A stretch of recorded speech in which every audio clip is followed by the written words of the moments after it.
Hello everyone, welcome back to our channel Janu Shankar's vlogs. So ఈరోజు special రెసిపీని అయితే మేము ముందుకు తీసుకొచ్చేసానండి. అదేంటి అనుకుంటున్నారా? ఉగాదికి తెలంగాణలో ఎంతో స్పెషల్గా చేసుకునే నేతి బొబ్బట్లు. సో వీటిని సింపుల్ అండ్ టేస్టీగా ఎంతో ఈజీగా ఎట్లా ప్రిపేర్ చేయాలి ఏంటి అనేది అయితే చూపించేస్తున్నాను. చూడండి, మనకి బొబ్బట్టు అనేది ఎంత స్మూత్గా వచ్చిందో అండ్ ఇంట్లో నోట్లో పెడితే చాలు అట్లా కరిగిపోతుంది. సో ఇంత టేస్టీ బొబ్బట్ని చేయడానికి ఇంకా లేట్ ఎందుకు, ప్రాసెస్లోకి అయితే వచ్చేసాయండి. ఫస్ట్ మనం పైన లేయర్ కోసం పిండిని అయితే కలిపేసుకోవాల్సి ఉంటుంది. సో దీనికోసం మనం మైదా పిండిని లేదు అంటే గోధుమ పిండిని యూజ్ చేసేసుకోవచ్చు. గోధుమ పిండితో చేసేసుకున్న బొబ్బట్లు చాలా మంచిది, బట్ కాస్త గట్టిగా అయితే వస్తాయి. అండ్ మైదా పిండితో చేసేసుకున్నవి చాలా స్మూత్గా వస్తాయి.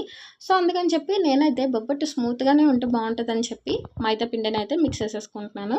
సో నేనైతే 1.5 కప్పు మైదా పిండిని తీసేసుకున్నాను. 1 స్పూన్ షుగర్, కొద్దిగా సాల్ట్ అండ్ వాటర్ యాడ్ చేసేసుకుంటూ పిండిని అయితే కలిపేసుకున్నానండి. సో పిండి మనం గట్టిగా కాకుండా అలా లూజ్గా కాకుండా మీడియంగా ఇప్పుడు నేను చూపిస్తున్నట్టుగా ఈ కన్సిస్టెన్సీలోకి అయితే సరిపోతుందండి.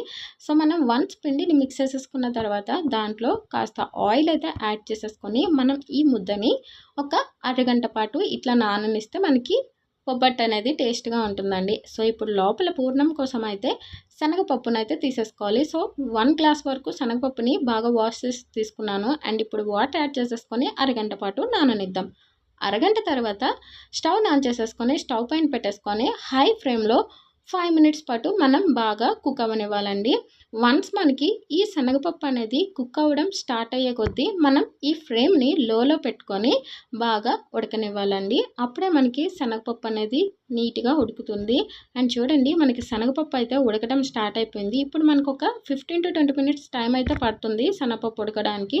అండ్ చూడండి, మనకి శనగపప్పు అయితే ఇట్లా ఉడికితే సరిపోతుందండి. పప్పును పట్టుకొని ఇట్లా చిదిమితే చాలు పౌడర్ అయిపోతుంది. సో ఇప్పుడు దీన్ని బాగా మిక్సీలో వేసేసుకొని ఇట్లా పిండి పిండిగా అయితే చేసేసుకోవాలి. అండ్ ఇప్పుడు ఫైనల్గా స్టవ్ పైన ప్యాన్ పెట్టేసుకొని మనం శనగపప్పుని ఒక గ్లాస్ వరకు తీసేసుకున్నాం కాబట్టి బెల్లం కూడా ఒక గ్లాస్ తీసేసుకుంటే సరిపోతుందండి. ఒక గ్లాస్ పప్పుకి ఒక గ్లాసు బెల్లం అనమాట. ఇన్ కేస్ మీరు 2 గ్లాసులు తీసుకుంటే 2 గ్లాసులు బెల్లం అయితే యాడ్ చేసేసుకోవాల్సి ఉంటుంది. వన్స్ మనం బెల్లం యాడ్ చేసేసుకున్న తర్వాత జస్ట్ చాలా తక్కువ అమౌంట్లో అయితే వాటర్ యాడ్ చేసేసుకోండి. ఇన్ కేస్ వాటర్ కానీ ఎక్కువైపోయింది అనుకోండి, మనకి పిండి అనేది బాగా లూజ్గా అయిపోయి బొబ్బట్టు అనేది చేసుకోనికి అస్సలు బాగా రాదు. సో అందుకని చెప్పి చాలా తక్కువ అమౌంట్లో వాటర్ వేసుకొని బెల్లం అనేది బాగా కరగనివ్వాలండి. వన్స్ మనకి బెల్లం కరిగిపోయిన తర్వాత మనం ముందుగా మిక్సీ పట్టి పెట్టుకున్న శనగపిండిని అయితే వేసేసుకొని బాగా కలిపేసుకోవాల్సి ఉంటుందండి. మనకి బెల్లం అనేది పాకం రావాల్సిన అవసరం అయితే ఏం లేదండి. వన్స్ బెల్లం బాగా కరిగిపోయిన తర్వాత బెల్లం అనేది కాస్త థిక్ అవుతున్నప్పుడు ఈ పిండిని అయితే వేసేసుకుంటే సరిపోతుంది. అండ్ పిండిని ఎంత బాగా మిక్స్ చేసేసుకుంటే అంత మంచిదండి. ఇన్ కేస్ ఈ పిండి ఎక్కడైనా ఉండలుగా ఉండిపోతే మనకి అది టేస్ట్ అనేది స్వీట్గా రాకుండా చప్పగా వచ్చేస్తుంది. సో అందుకని చెప్పి బాగా మిక్స్ చేసేసుకోండి. వన్స్ మిక్స్ చేసేసుకున్న తర్వాత మనం దీంట్లో కొద్దిగా యాలకుల పౌడర్ని అయితే వేసేసుకొని ఇంకాస్త మిక్స్ చేసేసుకోండి. సో మనకి పిండి అయితే రెడీ అయిపోయిందండి. ఆల్రెడీ పైన లేయర్ కోసం మైదా పిండిని ప్రిపేర్ చేసి పెట్టుకున్నాము. ఇప్పుడు లోపల పూర్ణం కూడా ప్రిపేర్ చేసేసాము కాబట్టి ఇప్పుడు దీన్ని బొబ్బట్లో అయితే ఒత్తుకోవాల్సి ఉంటుంది. సో ఒక కవర్ని అయితే తీసేసుకొని కవర్ పైన కాస్త ఆయిల్ రాసేసుకొని మనం పైన లేయర్ కోసం ప్రిపేర్ చేసి పెట్టుకున్న మైదా పిండిని కొంచెం తీసుకొని చిన్న చపాతీలో ఒత్తేసుకొని లోపల పూర్ణం అయితే ఒక ఉండలో చేసేసుకొని పెట్టేసుకోండి. అండ్ ఇప్పుడు వీటిని అన్ని వైపుల నుంచి అయితే క్లోజ్ చేసేసుకోవాల్సి ఉంటుందండి. ఇప్పుడు నేను చూపిస్తున్నాను కదా, ఇట్లా అన్ని వైపుల నుంచి అయితే లోపల పిండిని క్లోజ్ చేసేసండి పైన మైదా పిండితో. సో వన్స్ క్లోజ్ చేసిన తర్వాత మనం దీన్ని చేతితోనే ఇట్లా ఒత్తుకోవాల్సి ఉంటుందండి.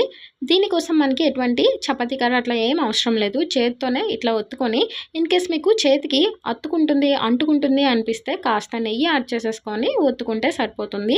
మనం ఎంత పలుచగా ఒత్తుకుంటే మనకి టేస్ట్ అనేది అంత బాగుంటుందండి. ఈలోగా స్టవ్ పైన ఇంకో ప్యాన్ అయితే పెట్టేసుకొని ప్యాన్కి కాస్త నెయ్యి అయితే యాడ్ చేసేసుకొని మనం ఇప్పుడు ముందుగా ఒత్తుకొని పెట్టుకున్న ఈ బొబ్బట్ని అయితే ప్యాన్లో వేసేసుకోవాల్సి ఉంటుందండి. సో ప్యాన్లో వేసుకున్న తర్వాత ఫ్లేమ్ అనేది లోలోనే పెట్టుకొని బాగా ఫ్రై అవ్వనివ్వాలండి.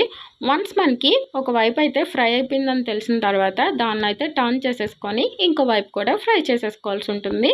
అండ్ పైన ఇంకాస్త నెయ్యి కూడా యాడ్ చేసేసుకోండి. ఇంతే అండి, ఇంత సింపుల్గా నేతి బొబ్బట్లను అయితే ప్రిపేర్ చేసేసుకోవచ్చు. అనిపిస్తుంది కదా ఇంత ఈజీనా అని. ఎంతో సింపుల్గా ఎంతో టేస్టీగా నేతి బొబ్బట్లు అయితే రెడీ అయిపోయినాయి కదా. దీన్ని కాస్త నెయ్యితో మనం అత్తుకుని తింటే సూపర్ టేస్ట్ ఉంటుందండి. Thank you for watching and please do like, share and subscribe to my channel.